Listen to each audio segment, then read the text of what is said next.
For 3 years, billionaire Jeremy Snow had everything: power, prestige, and a wife who loved him more than her own reflection.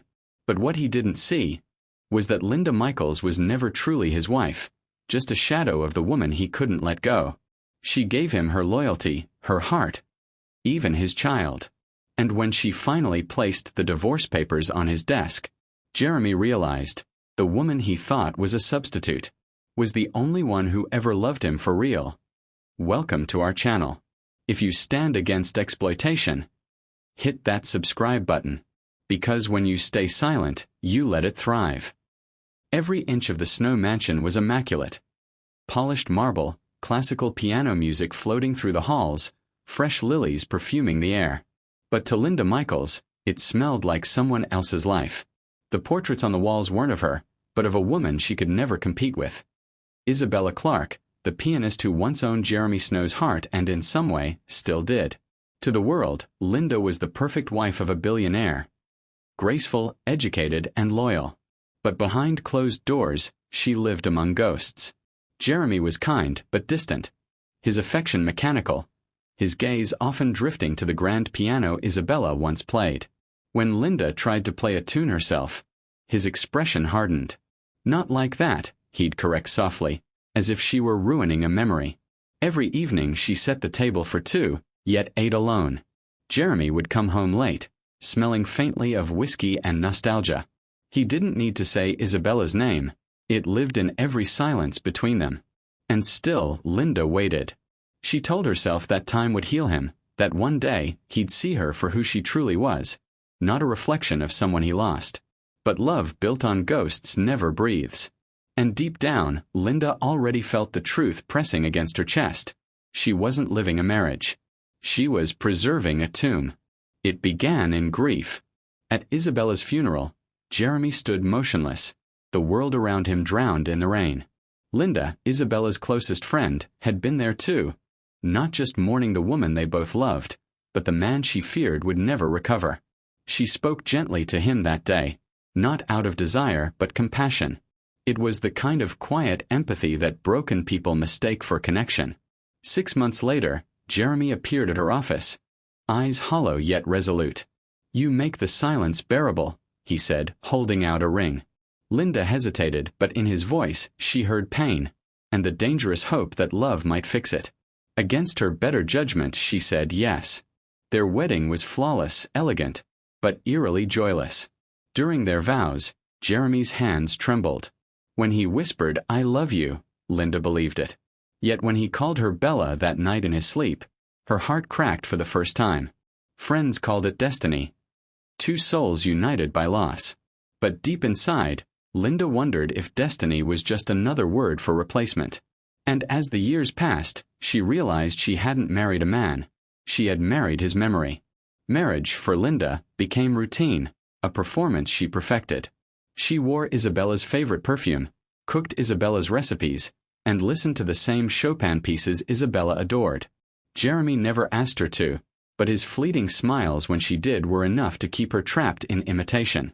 Then came the small mistakes that betrayed her exhaustion. One day she prepared a meal she loved. Spicy jollof rice, not Isabella's bland risotto. Jeremy frowned. "You've changed," he said. Another night, she turned off the piano mid-song, unable to bear the echo of a woman who wasn't her. Jeremy's tone softened but cut deep. "You used to play beautifully. What happened?" She didn't answer. But that night she realized something unbearable. He wasn't hearing her at all. He was still listening to Isabella. Loneliness turned to quiet rebellion. She stopped wearing the perfume, stopped decorating the house the same way. And when Jeremy noticed, his only response was, "You don't smell like yourself anymore." No, she didn't. Because she was finally starting to. The illusion of perfection began to crumble. Jeremy's empire, Snow Global Holdings, was expanding, and his absence grew wider than the mansion's silence. Linda smiled through charity events, interviews, and society parties, always introduced as Mrs. Snow. But she was invisible to him. One evening, while searching through his study for a document, she found an old video. Isabella's laughter filled the room, radiant, alive. Jeremy's voice behind the camera whispered, "One day, I'll build a world just for you." Linda froze. That same line, word for word, had been his wedding vow to her. She turned off the screen, trembling. The truth was merciless. He hadn't married her out of love. He'd built her to keep his promise to another woman. When Jeremy came home, she didn't confront him. Instead, she placed Isabella's framed photo face down on the piano and went to bed. The next morning, Jeremy noticed the change. "Why did you move her picture?" Linda looked at him for the first time without fear.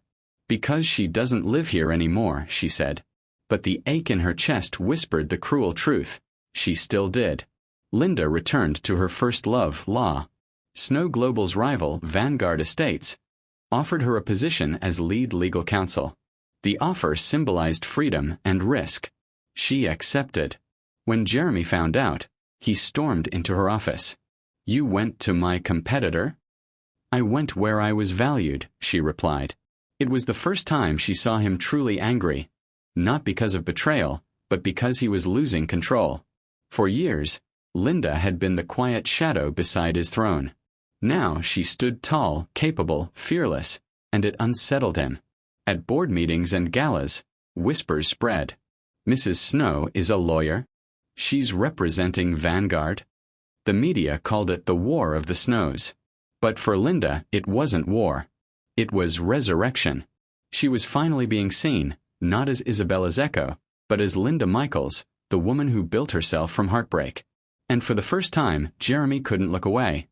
The night of the Snow Foundation gala glimmered with wealth and deceit. Cameras flashed as Linda entered. Glowing, confident, 6 months pregnant. The crowd turned to watch the woman once known only as the billionaire's wife. Jeremy, sharp in a black tuxedo, smiled for the press. When asked about his stunning wife, he replied coldly, "My wife. For now." Linda's smile didn't falter, but her heart shattered silently.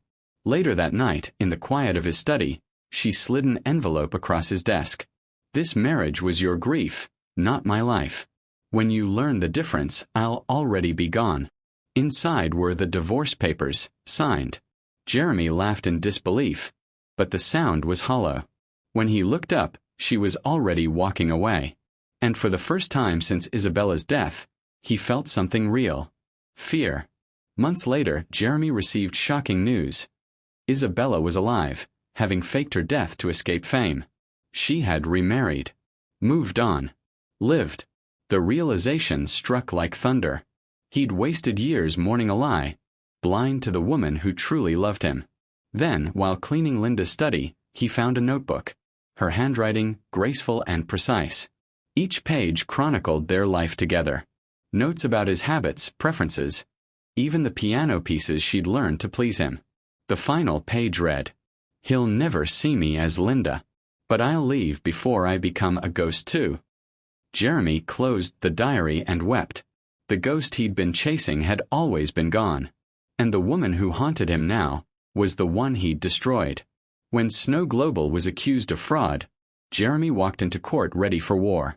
But when the opposing counsel entered, his breath caught. It was Linda, dressed in black, poised and unflinching. The world watched as the billionaire faced his ex-wife across the courtroom. Every argument she made struck deeper than legal blows. They were confessions of all he'd done wrong. During recess, Jeremy approached her quietly. "You're really going to destroy me?" "No, Jeremy," she said softly. "You did that when you destroyed us." For the first time, he saw it in her eyes. Not anger, not love, but peace. He'd lost her forever.